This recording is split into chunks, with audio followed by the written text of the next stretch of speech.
ಶಿವಕುಮಾರ್ ಮುಖ್ಯಮಂತ್ರಿಯಾದ ಬೆನ್ನಲ್ಲೇ ವಿದ್ಯಾರ್ಥಿಗಳಿಗೆ good news ನೀಡಿದ್ದಾರೆ. ಇಷ್ಟು ದಿನ ಮಹಿಳಾ ವಿದ್ಯಾರ್ಥಿಗಳು ಮಾತ್ರ ಸರ್ಕಾರಿ ಬಸ್ನಲ್ಲಿ ಉಚಿತ ಪ್ರಯಾಣ ಮಾಡಬಹುದಿತ್ತು.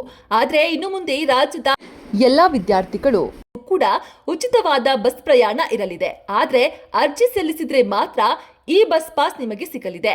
ಹೇಗೆ ಅರ್ಜಿ ಸಲ್ಲಿಸೋದು ಅಂತ ಈ ವಿಡಿಯೋದಲ್ಲಿ ತಿಳಿಯೋಣ.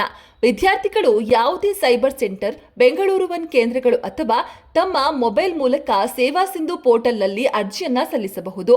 ಸೈಬರ್ ಸೆಂಟರ್ಗಳಲ್ಲಿ ಅರ್ಜಿಯನ್ನ ಸಲ್ಲಿಸಲು ಫಾರ್ಮ್ಗೆ 10 ರೂಪಾಯಿ ಹಾಗೂ ಆನ್ಲೈನ್ನಲ್ಲಿ ಸಲ್ಲಿಸಲು 100 ರೂಪಾಯಿ ಸೇವಾ ಶುಲ್ಕ ಇರಲಿದೆ.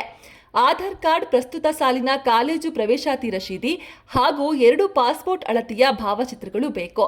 ಆನ್ಲೈನ್ ಅಪ್ಲಿಕೇಶನ್ ಹಾಕಿದ ನಂತರ ವಿದ್ಯಾರ್ಥಿಯು ತಾನು ಓದುತ್ತಿರುವ ವಿದ್ಯಾಸಂಸ್ಥೆಯ ಮುಖ್ಯಸ್ಥರಿಂದ ಸಹಿ ಮತ್ತು ಸೀಲನ್ನು ಹಾಕಿಸಿಕೊಳ್ಳಬೇಕು.